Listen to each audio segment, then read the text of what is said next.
Assalamualaikum warahmatullahi wabarakatuh. Innal hamdalillah nahmaduhu wa nasta'inuhu wa nastahdihi wa nastaghfiruh wa na'udzu billahi min shururi anfusina wa min sayyiati a'malina. May yahdihillahu fala mudilla lahu wa may yudlilhu fala hadiya lahu.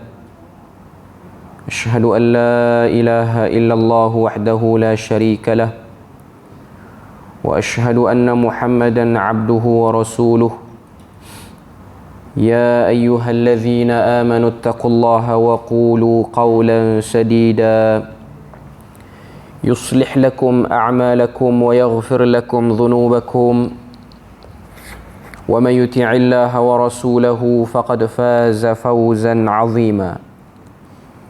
Alhamdulillah alladhi bi ni'matihi tatimmu as-salihat. Rabbana atina min ladunka rahmatan wa hayyi' lana min amrina rashada. Allahumma ati nafsi taqwaha wa zakkiha wa anta khairu man zakkaha anta waliyuha wa maulaha. Alhamdulillah, syukur pada Allah Azza wa Jalla kerana dengan rahmat dan juga limpah kurnia yang Allah Ta'ala berikan dapat kita sekali lagi bersama-sama pada malam ni. InsyaAllah sambungan risalah kita iaitu risalah asam garam rumah tangga Nabi Sallallahu Alaihi Wasallam. Kita masih lagi pada bahagian yang pertama pada risalah ini, iaitu berkenaan dengan karenah rumah tangga Nabi. Dan kita membahaskan pada perbahasan yang ke-27, iaitu di bawah tajuk isteri-isteri Nabi berpakat untuk mendesak Nabi. Okay. Jadi dalam bahagian ini ataupun perbahasan yang ke-27 ni ada beberapa hadis yang diletakkan oleh penulis hafizahullah ta'ala. Jadi kita tengok hadis yang pertama untuk bahagian yang ke-27 ini yang diriwayatkan oleh Anas bin Malik radhiyallahu anhuma. An Anasin qala Umar radhiyallahu anhu ijtama'a nisa'un nabiy sallallahu alaihi wasallam fil ghayrati alaihi faqultu lahunna asa rabbuhu in talaqakunna an yubdilahu azwajan khayran minkunna fanazalat hadhihi al-ayah. Maksud hadis ni, kata Anas bin Malik radhiyallahu anhu, dia kata Umar Al-Khattab pernah berkata, Umar Al-Khattab iaitu Umar radhiyallahu anhu, dia pernah berkata, dia kata pernah para isteri Nabi berpakat melakukan sesuatu yang menunjukkan ketidakpuasan hati terhadap Nabi. Isteri-isteri Nabi yang ramai-ramai ini, mereka berpakat ramai-ramai buat satu macam tunjuk perasaan lah, macam rebel kepada Nabi sallallahu alaihi wasallam, tak puas hati dengan Nabi. Maka aku pun berkata kepada mereka, andai baginda menceraikan kamu semua nanti, dia akan menggantikan untuknya isteri-isteri yang lebih baik daripada kamu semua. Ini yang disebut oleh Umar Al-Khattab, riwayat daripada Anas bin Malik radhiyallahu anhuma. Sehinggalah menyebabkan turunnya ayat yang kelima daripada surah At-Tahrim. Okay.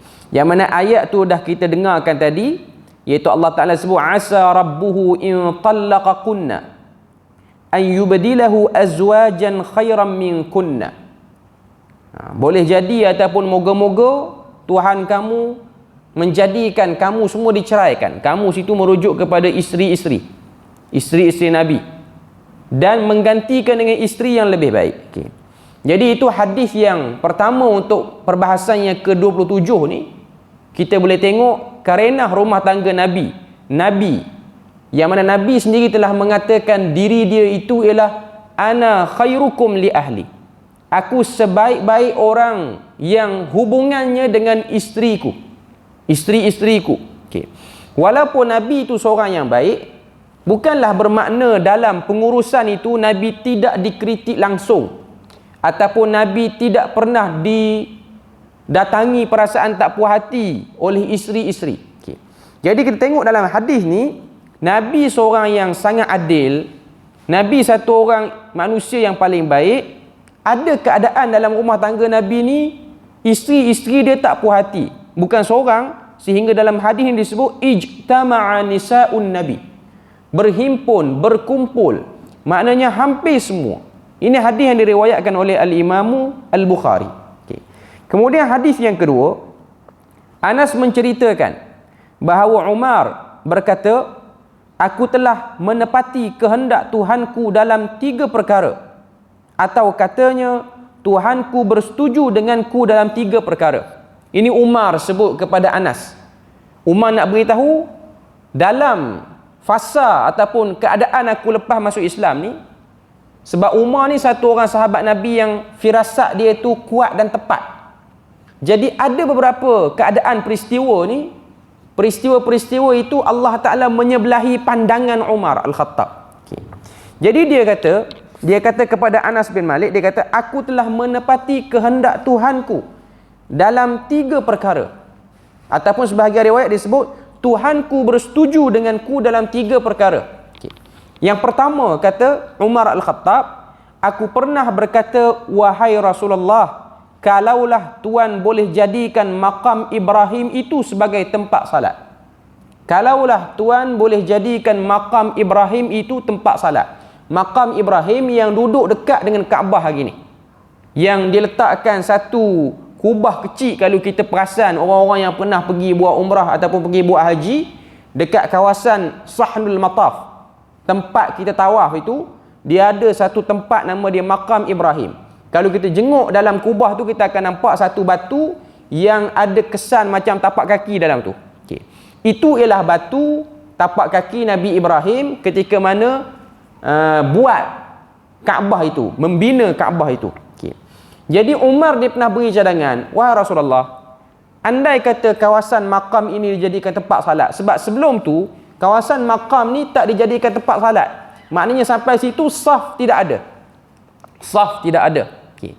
Walhal Nabi Ibrahim dia pernah berdoa pada Allah Ta'ala, wattakhidhu min maqami Ibrahim musalla, ya Allah, engkau jadikan batu asas yang aku tanda sebagai bukti aku bina Kaabah ini dijadikan sebagai tempat salat. Dan akhirnya Nabi bersetuju dan Allah Ta'ala pun turunkan ayat berkenaan dengan bolehnya dan perlunya mengambil batu yang dijadikan sebagai tempat letak, ataupun maknanya dia nak siapkan Kaabah tu, dia panjat satu batu tu. Batu tu macam tangga untuk Nabi Ibrahim siapkan binaan Kaabah itu. Okay. Jadi pada cadangan Umar itu Allah Ta'ala bersetuju. Itu yang pertama. Okay. Berikutnya yang kedua, aku juga pernah berkata, wahai Rasulullah, orang yang datang berjumpa denganmu ada orang baik-baik dan orang jahat. Kalau Tuhan boleh arahkan para ummul mukminin supaya berhijab. Okay. Kemudian turun ayat hijab dalam surah An-Nur. Okay. Sebab kita kena tahu, fasa awal orang Islam ni, mereka tidak berhijab, perempuan. Maknanya tak pakai tudung lagi lah. Okay. Lepas pada turun ayat daripada surah An-Nur itu, arahan untuk melabuhkan jalabibihinna, melabuhkan jilbab-jilbab mereka. Maknanya zaman tu orang perempuan dia pakai tutup kepala tu, tapi dia tak sempurna. Nampak rambut sikit. Kadang-kadang kain yang digunakan tu dia tak menutup keseluruhan dada, bahagian dada. Okay. Sehingga turun ayat yang detailkan perempuan kena pakai macam itu, tutup. Maknanya tak boleh tunjuk langsung bila mana dia berada di luar, kecuali bersama dengan mahram dia ataupun suami dia. Okay. Dan orang kata apa, Umar ni dia pernah beri cadangan kepada Nabi, kalaulah ummul mukminin, semua isteri-isteri kamu ni pakai hijab, itu lebih baik. Sehingga turun ayat yang bersetuju kepada pandangan ataupun cadangan Umar tu. Okay. Berikutnya ketiga, suatu ketika aku dapat berita bahawa Nabi SAW marah dengan sebahagian isteri baginda. Lalu aku pun pergi berjumpa dengan mereka. Aku katakan, lebih baik kamu semua hentikan. Jika tidak, Allah pasti gantikan untuk Rasulnya isteri yang lebih baik daripada kamu semua. Yang ketiga ni ialah berkaitan dengan hadis pertama tadi, iaitu hadis yang diriwayatkan oleh Imam Bukhari ketika mana Umar dia tengok isteri-isteri Nabi ni protes pada Nabi. Dia macam merajuk, lepas tu tekan Nabi untuk dapatkan satu keputusan yang diorang nak. Jadi pada waktu itu bila mana mereka ditekan, Umar ni dia tengok ayat Quran tak turun lagi. Ayat Quran surah Tahrim yang kelima itu belum turun lagi cerita tentang ancaman kepada isteri Nabi, kalau kamu tekan Rasul ini, maka kamu mungkin akan ditalakkan, iaitu diceraikan, dan kamu akan digantikan, tempat kamu tu akan diganti dengan yang lebih baik lagi. Waktu tu Umar dia terkeluar pada mulut dia. Dia kata kalau Rasulullah ceraikan semua ni, Allah Ta'ala akan ganti lebih baik. Tak lama pada tu turun ayat tu. Jadi daripada hadis ni, 3 peristiwa yang datang daripada firasat Umar Al-Khattab. Yang pertama, jadikan makam Ibrahim itu sebagai tempat salat. Yang kedua, kewajipan berhijab kepada isteri-isteri Nabi dan keseluruhan orang Islam. Dan yang ketiga ialah berkaitan dengan protes yang dilakukan oleh isteri Nabi. Sebab apa Umar ni dia tahu tentang hal rumah tangga Nabi? Kita kena tahu Umar ini ialah ayah mertua Nabi juga. Sebab Umar telah mengahwinkan anak dia yang bernama Hafsah. Umar ni tak ramai anak, 2 orang je. Dia ada Hafsah dan dia ada Abdullah bin Umar. 2 orang je anak Sayyidina Umar ni. Yang kata ahli syurga ni anak pun tak ramai. Okay. Dan kalau kita tengok tabiat-tabiat orang-orang yang baik dan saleh ni macam tu lah. Tambah dekat dengan akhir zaman ni, spesies orang-orang saleh ni dia makin kurang. Kita tengok kematian para ulama saban tahun, setahun sampai 5-6 orang ulama yang meninggal. Sebelum Covid ke, lepas kena Covid ni pun. Dan juga keturunan-keturunan yang saleh ni ataupun orang-orang yang saleh ni, orang-orang yang baik-baik ni, tuan-tuan guru ke apa semua ni, Allah Ta'ala tak kurniakan sebahagian kepada mereka ni zuriat yang ramai sangat. Dan kalau ada pun zuriat yang ramai, zuriat mereka tu tidak mengikuti apa yang dia tu. Maknanya dari segi ilmu agama. Itu yang saya tengok lah kebanyakan. Sebab ada sebahagian kawan-kawan kita, asatizah-asatizah yang alim, yang bertakwa, yang saleh, yang kita rasa dia tu orang yang beramal. Kadang-kadang tak ada anak, kahwin dah lama tak ada anak. Itu sebahagian daripada tanda-tanda akhir zaman yang Allah Ta'ala berikan. Kita kena ingat tanda akhir zaman ni bukan buat bangunan tinggi-tinggi je. Tanda akhir zaman ni juga ialah dijadikan kurang orang-orang yang minat pada kebaikan. Orang-orang yang nak hora-hore ni ramailah. Okay. Jadi Umar Al-Khattab dia cuma ada 2 orang. Dia ada Hafsah dan dia ada Abdullah bin Umar. Hafsah ini telah dikahwinkan kepada Nabi sallallahu alaihi wasallam. Hafsah ini ialah anak sulung. Sebab tu Umar ni orang panggil dia juga dengan nama Abu Hafs. Gelaran dia ayah kepada Hafsah. Sebab tu riwayat yang mengatakan Umar pernah tanam anak perempuan hidup-hidup, riwayat itu palsu. Sebab dia cuma ada seorang anak perempuan, dia tanam yang mana satu? Jadi riwayat tu tak betul. Sebenarnya riwayat tu bukan dia yang tanam. Dia pernah tengok zaman jahiliah, dia kata orang tanam anak perempuan hidup-hidup. Dan itu menjadi amalan masyarakat Arab jahiliah sehingga Quran sebut. Quran kata wa idza busyira ahaduhum bil untha. Bila mana mereka diberikan berita gembira lahirnya anak perempuan, isteri-isteri mereka melahirkan anak perempuan, dhalla wajhuhu muswaddan. Wajah yang tak sabar menunggu kelahiran anak tu tiba-tiba berubah lepas tahu anak tu perempuan. Quran kata dhalla wajhuhu, seakan-akan dinaungi awan hitam pada wajahnya. Wa huwa kadhim, dan mereka sangat marah kalau dapat anak perempuan. Sehingga mereka ambil anak yang baru lahir itu lalu ditanam di kawasan tengah padang pasir. Sebab bagi masyarakat Arab jahiliah, anak perempuan itu tidak memberi apa-apa kebaikan yang banyak pada kabilah. Dan orang perempuan hanya dijadikan sebagai barang-barang peribadi saja. Maknanya dia tak diberikan nilai kemanusiaan.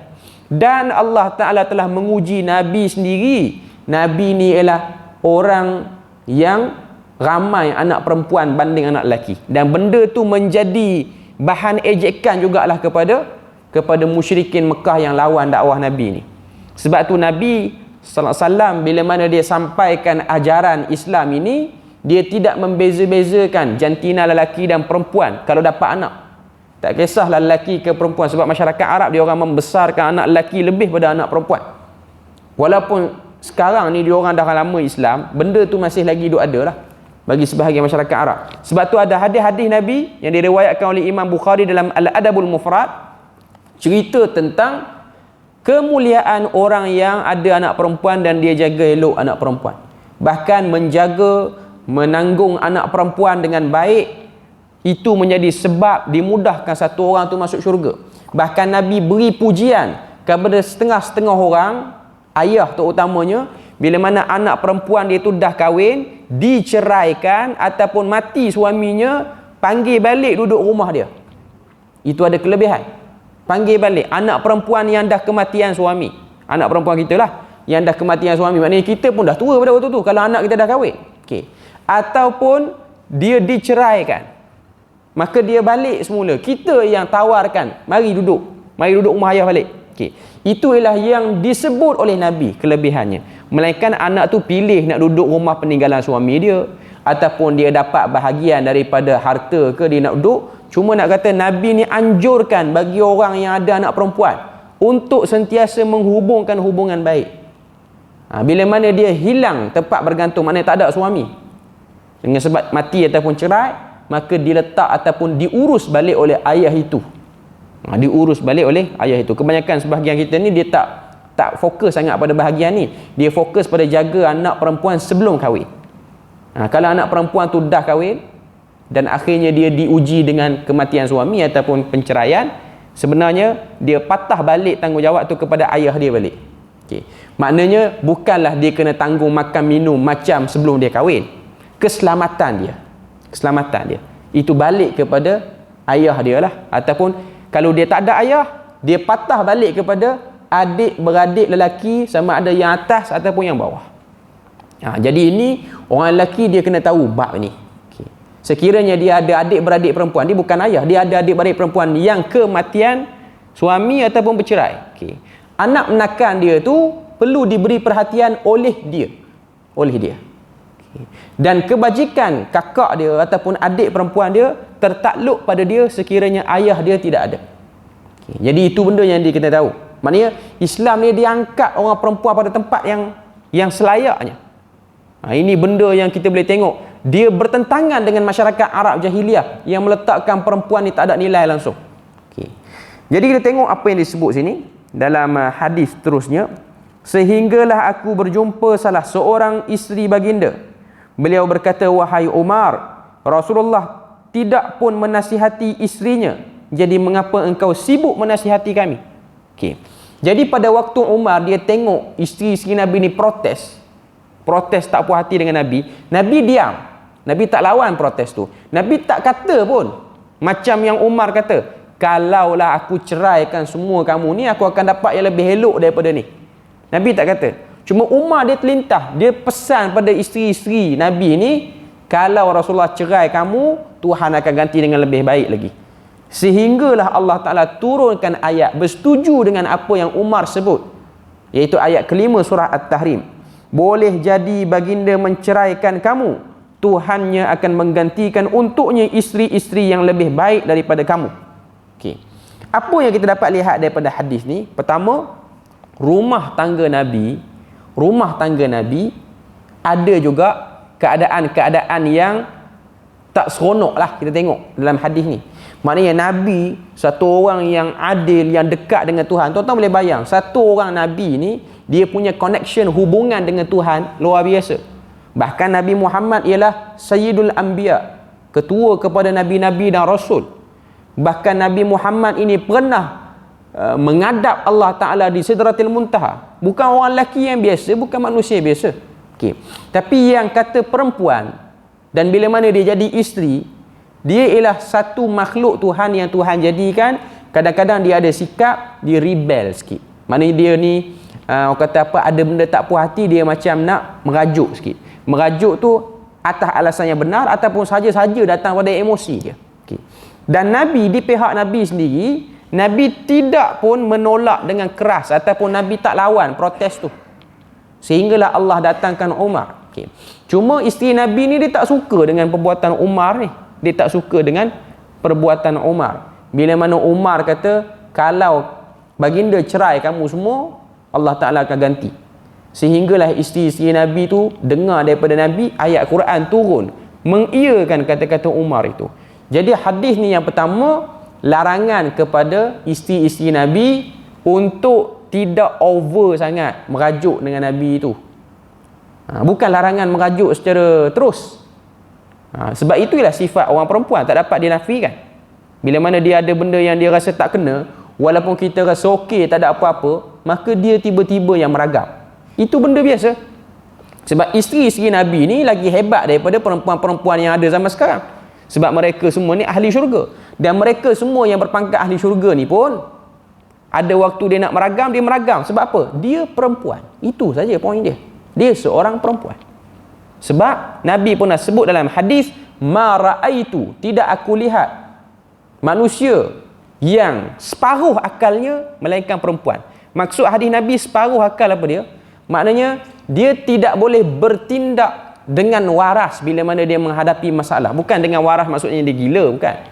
Cuma nak katanya dia tak boleh mengimbangi satu isu tu dengan baik, sebab dia ada satu part, iaitu dia lebih pada emosi. Emosi yang melampau ini bukan buruk. Dengan emosi yang melampau itulah perempuan boleh melahirkan anak dia. Kalau perempuan dia tidak diberikan oleh Tuhan emosi yang tinggi, dia tak akan boleh melahirkan anak. Sebab melahirkan anak itu perlukan emosi. Walaupun sakit yang tak akan boleh ditanggung oleh orang lelaki, walaupun orang lelaki itu kuat. Sebab sakit beranak ni tak sama dengan sakit-sakit yang lain. Sakit beranak bukan sama macam sakit darah tinggi. Sakit beranak bukan sama dengan sakit jantung. Okay. Walaupun sakit, perempuan tidak serik untuk mengandung kali yang kedua, ketiga, keempat, sehinggalah Allah Ta'ala berikan nikmat-nikmat yang seterusnya. Okay. Bahkan Allah Ta'ala, bahkan Nabi berikan pangkat syahid bagi orang perempuan yang beranak dan dia meninggal kerana dia beranak itu. Jadi itu perlukan emosi. Untuk dia susukan anak, dia perlukan emosi. Kalau dia tak ada emosi, dia tak boleh buat semua benda tu. Okay. Cuma ada beberapa urusan yang lain tak boleh diberikan kepada dia, sebab dia ialah makhluk Tuhan yang bersifat dipimpin, bukan dia yang memimpin. Sebab tu Quran sebut ar-rijalu qawwamuna 'alan nisa. Lelaki itu lebih kuat daripada perempuan. Maksud kuat situ ialah lebih orang kata apa, clear dalam menguruskan benda-benda yang teknikal. Sebab tu pernah berlaku zaman Nabi, kerajaan Parsi ni Majusi punya kerajaan lah. Maknanya agama dia ialah agama Majusi yang duduk di Babylon. Fokus dia di Babylon lah, iaitu di Iraq, Babil dalam bahasa Arab. Okay. Bila mana maharaja diorang meninggal, diorang nak ubah dasar kerajaan, diorang nak angkat ratu, istilah dia ratu lah, permaisuri itu jadi pemimpin tertinggi kerajaan. Pemimpin tertinggi kerajaan. Kalau macam kita hari ni, dia jadi Perdana Menteri lah. Dia jadi Perdana Menteri. Dia jadi Queen ataupun Ratu lah istilah dia. Dalam bahasa Arab dia panggil Malikah, Raja perempuan. Maknanya dia yang mengurus takbir semua. Berita tu sampai pada Nabi. Orang beritahu pada Nabi, di Parsi ni maharaja lelaki tu dah meninggal, dia orang dah setuju nak angkat perempuan jadi pemimpin tertinggi. Apa Nabi kata? Lan tuflihu, tidak akan berjaya satu kaum yang menjadikan perempuan sebagai pemimpin tertinggi dia. Itu hadis. Okey. Hadis tu ada banyak tafsiran oleh para ulama. Pertama, Nabi nak sebut tak berjaya tu khusus pada Parsi saja. Khusus pada Parsi saja, bukan kepada kerajaan-kerajaan lain. Sebab dalam Quran kita boleh tengok zaman Nabi Sulaiman yang memerintah Sabak ialah perempuan juga. Iaitu yang kita dengar dengan nama dia ialah Balqis. Sebutan betul dia ialah Bilqis dengan baris bawah. Itu mengikut riwayat Israiliyat lah. Okay. Tapi dalam Quran tak mention. Quran hanya sebut Malikatu Sabak. Permaisuri pun tak tepat. Permaisuri ni ialah isteri kepada raja. Okay. Dia lebih tepat ianya ialah queen lah, raja lah. Kita sebut raja perempuan. Okay. Maknanya nak sebut pada kita bahawasanya zaman itu, zaman Nabi Sulaiman ni, raja yang memerintah Sabak ini ialah perempuan. dan pemerintahan dia adil. Okey. Bahkan kerajaan Sabah ini adalah kerajaan yang sangat-sangat orang kata apa? Adil pemerintahan dia dan dilimpahi dengan nikmat yang berbagai-bagai. Cuma mereka ada problem, mereka tak sembah Allah Ta'ala, mereka sembah matahari. Mereka tak sembah Allah Ta'ala. Maknanya agama dia orang tu tak betul lah. Okay. Cuma Allah Ta'ala limpahkan kepada mereka ni sebab adil. Walaupun perempuan yang memerintah.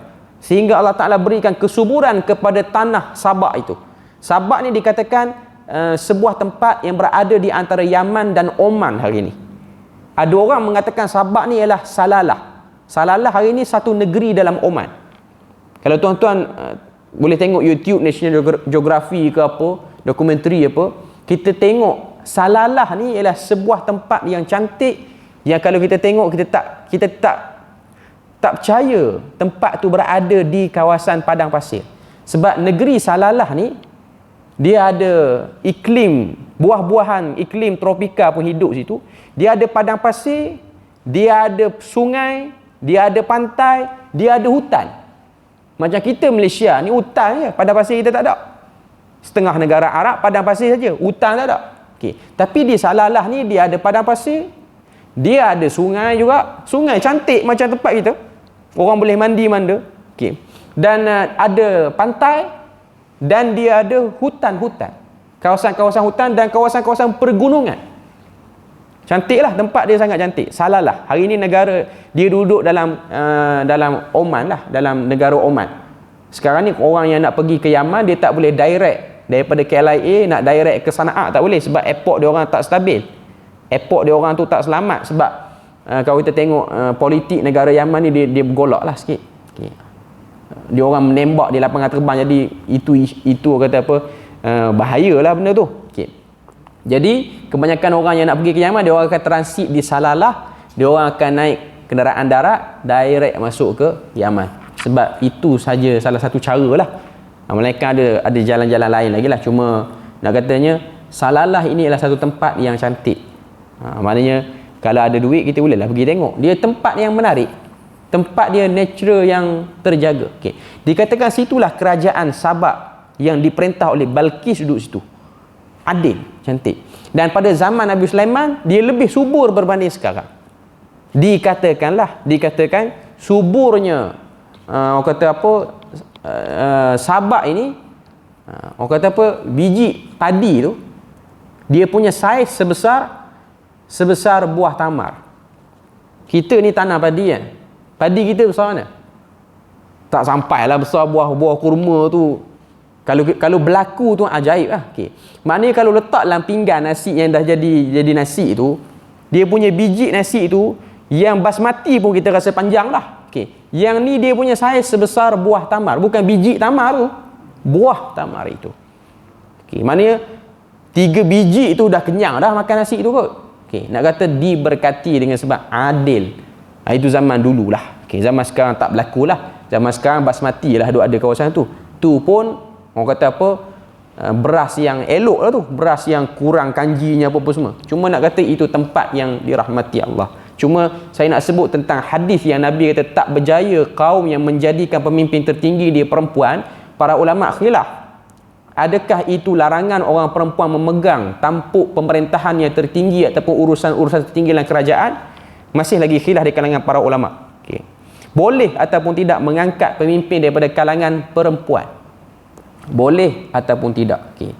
Pandangan yang paling pertengahan dalam bab ni, orang perempuan boleh naik ke tampuk pemerintahan sekiranya tidak ada lagi orang lelaki yang boleh memerintah dengan baik di negeri itu. Boleh naik. Dia boleh naik lah. Okay. Dan kena ada bukti lah. Dia boleh buat. Okay. Dan benda ni orang kata apa, diamalkan. Tempat kita pun kalau tengok hakikatnya benda tu berlaku. Okay. Kan ada sebahagian ahli parlimen kita perempuan. Ataupun nak tengok dengan skop lebih kecil, pentadbiran sekolah. Ramai mana guru besar perempuan, pengetua sekolah menengah perempuan. Bahkan kita di Perlis ni pengarah JPJ perempuan, ketua polis negeri pun perempuan. Okay. Ada problem ataupun tidak? Tidak ada problem kalau dia boleh buat dengan baik. Okay. Yang jadi problem kalau dia tidak boleh memerintah dengan baik, mengurus takbir dengan baik. Maknanya dia ada rasional dia yang elok, dia tidak over, dia boleh kawal emosi dia. Sebab ada sebahagian orang perempuan ni, walaupun kita tahu perempuan ni dia emosi, tapi dia boleh mengawal emosi dia. Kadang-kadang dengan sebab banyak benda yang dia lalui dalam hidup, kematangan usia dia boleh kawal, bahkan dia lebih steady pada lelaki, maka tidak ada apa-apa problem untuk dia duduk di tampuk itu. Tapi kalau ada lelaki, afdalnya lelaki di situ. Itu yang pertengahan lah. Ada pandangan kata haram terus, perempuan tak boleh terlibat langsung berdasarkan hadis Nabi yang Nabi kata kepada Parsi itu. Ada yang kata pertengahan yang macam saya sebut tadi. Okey. Kita tengok sikit apa yang disebut dalam hadis ini, catatan disebut. Hadis ini ialah sedutan awal kepada satu babak asam garam yang penting. Ikuti kisah sepenuhnya pada bahagian terakhir buku ini. Yang ada dalam risalah ni kita akan tengok. Dia orang kata apa, dia akan connecting dengan hadis ni. Okay. Yang kedua, sebagai gambaran awal, setelah kehidupan umat Islam di Madinah semakin baik, para ummul mukminin berpakat mendesak Nabi supaya meningkatkan taraf hidup mereka. Rasulullah sangat tersinggung dengan tindakan mereka. Maknanya dia orang minta supaya diberi sedikit kemewahan lah.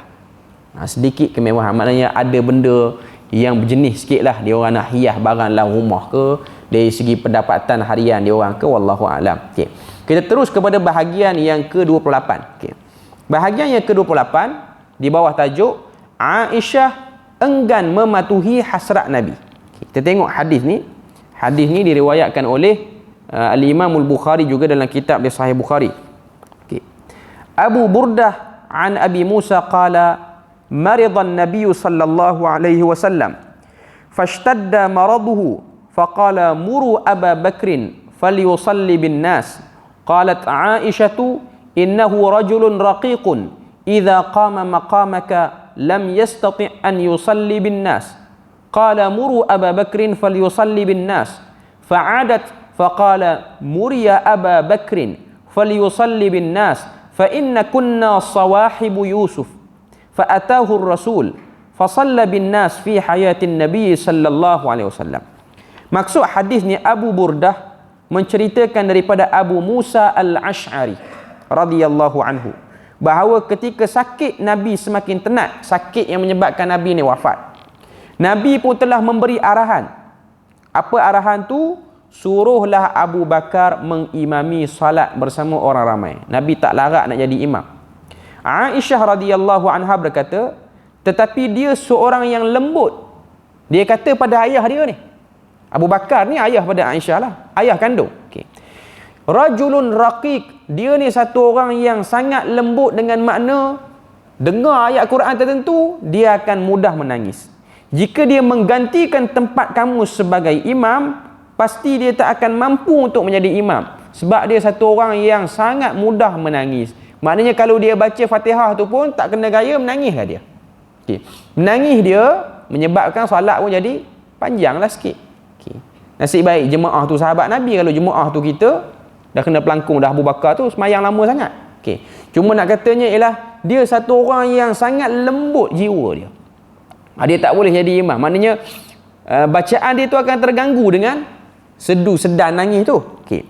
Baginda pun tetap berkata, suruhlah Abu Bakar mengimami solat orang ramai. Namun Aisyah mengulangi kata-katanya lagi. Maknanya dia berkeras. Dia kata, rajulun raqiq, dia satu orang yang mudah menangis. Lalu baginda pun bersabda, suruh Abu Bakar mengimami salat bersama orang ramai.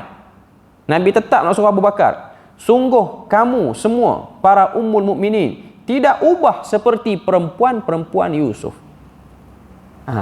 Nabi pada waktu ni dia sakit yang Nabi tak boleh bangun, sehingga Nabi nak suruh Abu Bakar jadi imam. Okay. Tapi yang kata perempuan ni, Aisyah ni dia ada sikap, dia nak yang tu lah. Sebab tu Ali bin Abi Talib ni, dia pernah kata pada Nabi, ya Rasulullah, kalau kamu nak lepaskan Aisyah ni pun elok juga, sebab dia ni macam degil sikit. Okay. Macam kasar sikit lah bahasa tu kan. Okay. Sebab tu bila mana berlaku pertembungan antara Muawiyah dengan Ali, dan juga bila mana Ali ni naik jadi khalifah menggantikan Uthman, Aisyah ni dia ada pengaruh sehingga ramai orang ikut dia, dan dia nak pergi jumpa Ali sebab Ali duduk di Kufah. Okay. Dan lepas daripada tu Aisyah ni dia macam slow sikit dengan Ali. Dia macam nampak je Ali, dia tak apa nak layan. Maknanya kalau Ali menjadi tetamu di rumah Nabi, dia tak layan macam orang lain sebab dia terasa dengan kata-kata Ali. Ali kata kalau kamu nak ganti dia dengan orang lain pun elok. Okay. Walaupun nada tu bergurau je.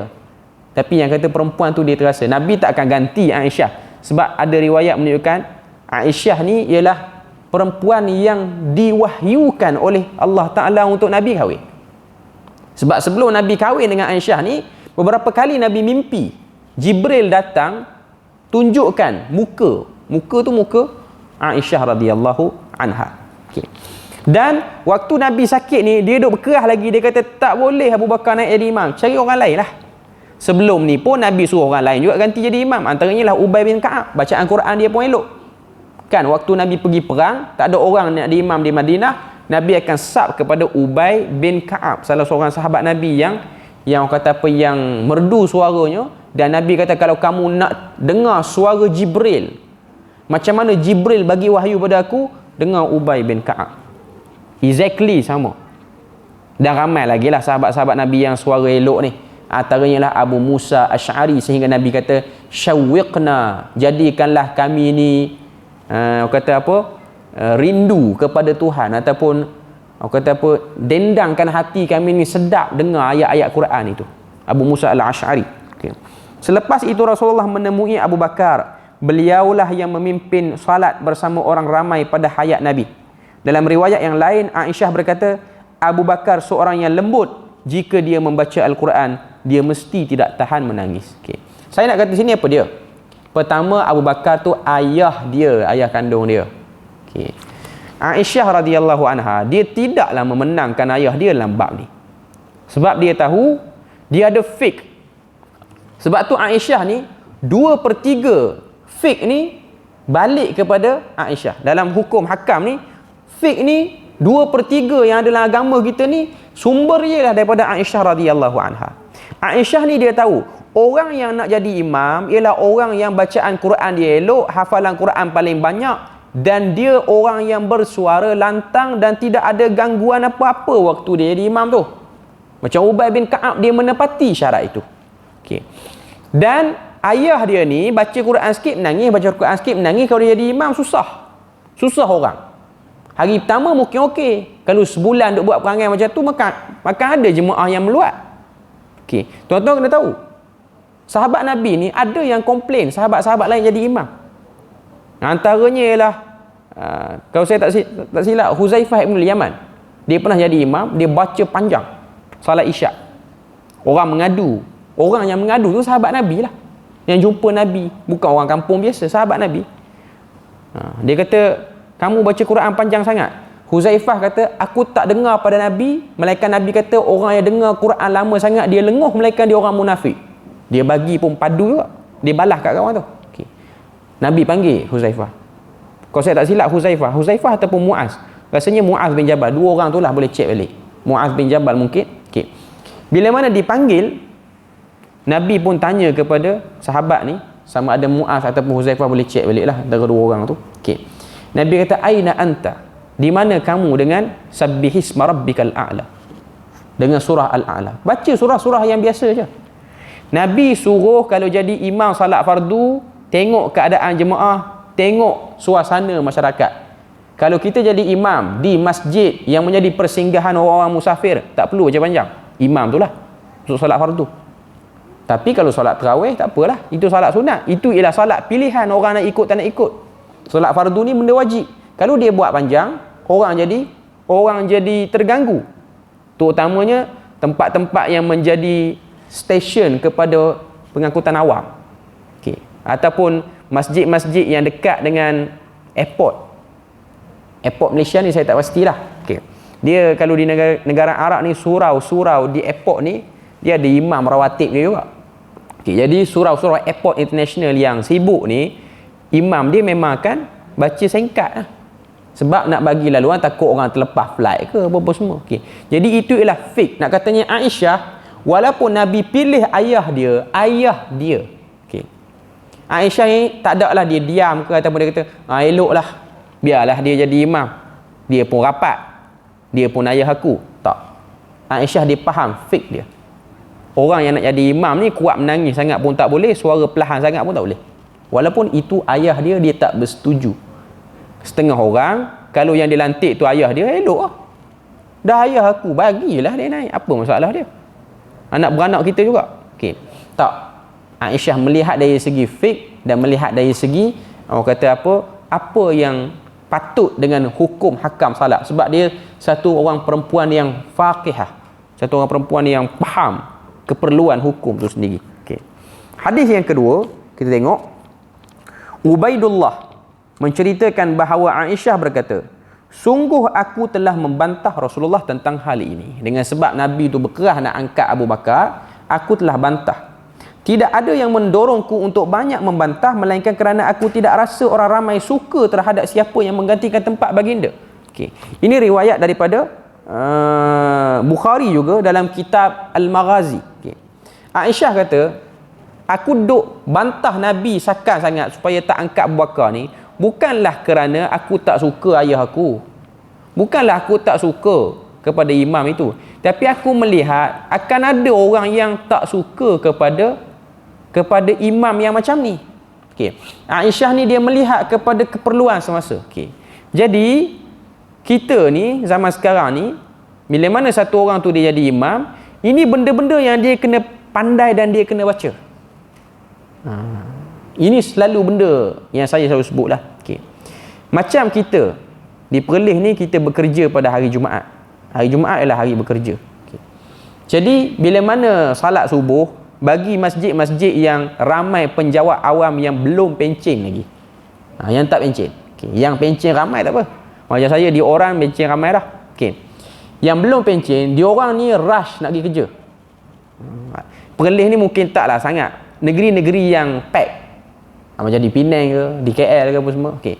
Kalau kita baca Sajdah dan juga Al-Insan secara mingguan, ianya mungkin akan drag masa. Kalau sekarang okey lah sebab subuh pun ngam lah, dia tak lewat sangat. Kalau subuh tu lewat, kita elaklah baca sampai tiap-tiap minggu benda tu.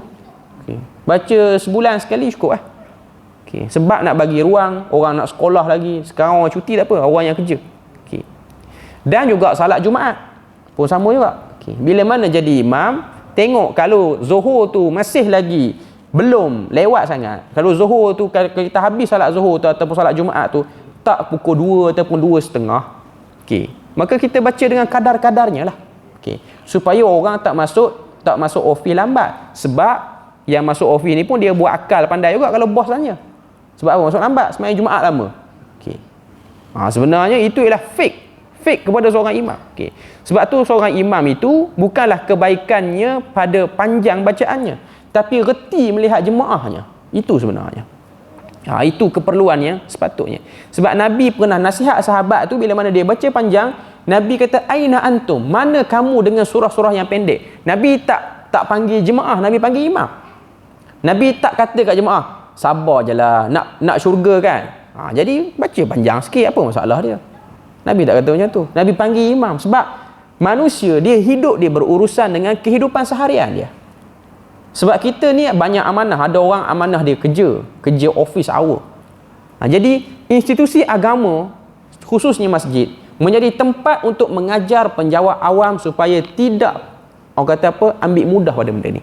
Jadi untuk ajar kamu tepat masa, aku jadi imam, aku baca pendek sikit. Nak suruh kamu tu masuk office on time.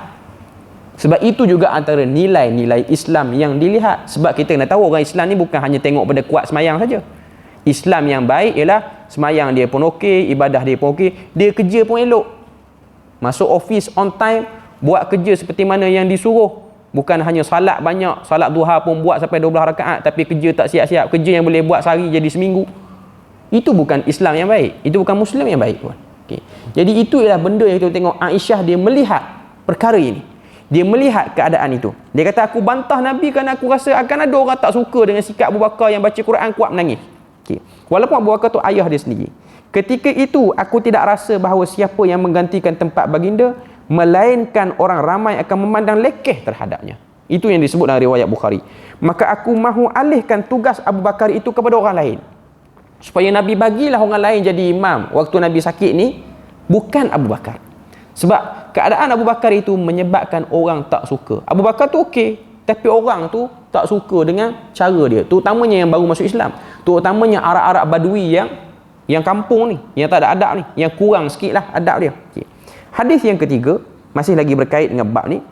Sambungan kisah seterusnya, Aisyah menceritakan sebagaimana hadis sebelum ini, kemudian Abu Bakar pun memulakan salat. Sebab Nabi berkerah nak Abu Bakar, Aisyah tak nak bagi Abu Bakar naik, ayah dia naik, dengan alasan Abu Bakar kerap menangis. Okay.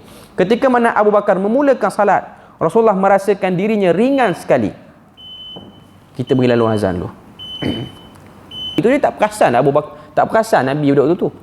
Dia perasan dan dia macam nak berundur, dan Nabi berinteraksi dengan orang yang sedang salat dengan Nabi memberi isyarat untuk kekal di situ. Maknanya boleh kita orang yang tak salat ni berinteraksi dengan orang yang salat, tapi janganlah orang salat tu dia jawab pula. Okay. Contoh kalau dia punya kiblat yang salah, kita guna suara beritahu pada orang yang sedang salat, kiblat kamu tu salah, ke kiri sikit. Dia yang salat tu, dia boleh dengar arahan kawan tu dan dia ke kiri lah sikit, tanpa dia menyambut kataan kawan tu pula. Dah kawan tu kata ke kiri sikit, dia yang tengah salat tu, oh kiri rupanya, batal lah solat dia. Okay. Tak perlu jawab yang tu. Okay. Dia bergerak je lah. Okay. Dia bergerak. Okay. Okay. Maknanya boleh, benda tu boleh. Benda tu berlaku seperti biasa. Okay. Lalu Nabi pun salat duduk. Okay. Waktu Nabi salat duduk itu, maka Abu Bakar ni dia segan dengan Nabi. Okay. Dia segan dengan Nabi, dia tak bergerak sebagai imam sehingga Nabi tu bergerak. Maknanya dalam pergerakan salat tu, dia tunggu Nabi dulu nak bergerak. Maknanya dia macam nak jadikan Nabi tu imam juga. Okay. Jadi pada waktu tu Abu Bakar dia mengimamkan, dia jadikan diri dia makmum, Nabi jadi imam, dan orang-orang di belakang menjadikan Abu Bakar sebagai imam pada waktu itu. Orang-orang duk ikut Abu Bakar lah. Okay. Abu Bakar tu dia ikut Nabi. Okay. Ini sikit ada perbahasan sikit lah dari segi fiqh. Okay. Boleh ke macam ni? Imam tu dia tak nak jadi imam dah. Dia dah niat imam orang lain dah. Dia imam. Okay. Dia niat imam tu ialah pada Nabi. Okay. Yang tepat dalam bab ni ialah ia khusus pada Nabi sahaja, tidak berlaku pada orang lain. Pada Nabi saja. Maknanya kalau Nabi yang datang, Nabi datang lah. Kita ni memang Nabi tak datang lah. Sebab Nabi pun dah wafat. Okay. Maka Nabi dibesarkan pada waktu itu. Itu ialah bab adab. Tapi itu khusus pada Nabi lah. Okay. Tapi kalau yang datang dalam masjid kita ni, tiba-tiba orang-orang yang kita segan ni, imam tu dia segan dengan orang tu, dia pun nak jadikan kawan tu sebagai imam, lalu pun dia duduk tunggu kawan tu duduk saf pertama, dia nak bergerak ke mana? Tak boleh, sebab itu tidak kepada kita, dia hanya kepada Abu Bakar dan hanya kepada Nabi, khusus pada Nabi. Imam tu macam biasalah, walaupun dia segan kawan tu, dialah imam pada waktu itu dan orang lain ikut dia. Setakat tu saja perbahasan kita pada malam ni. Moga Allah Ta'ala beri pada kita rahmat dan berkat. Subhanakallahumma wa bihamdik, asyhadu an la ilaha illa anta wa astaghfiruka wa atubu ilaik. Wassalamualaikum warahmatullahi wabarakatuh.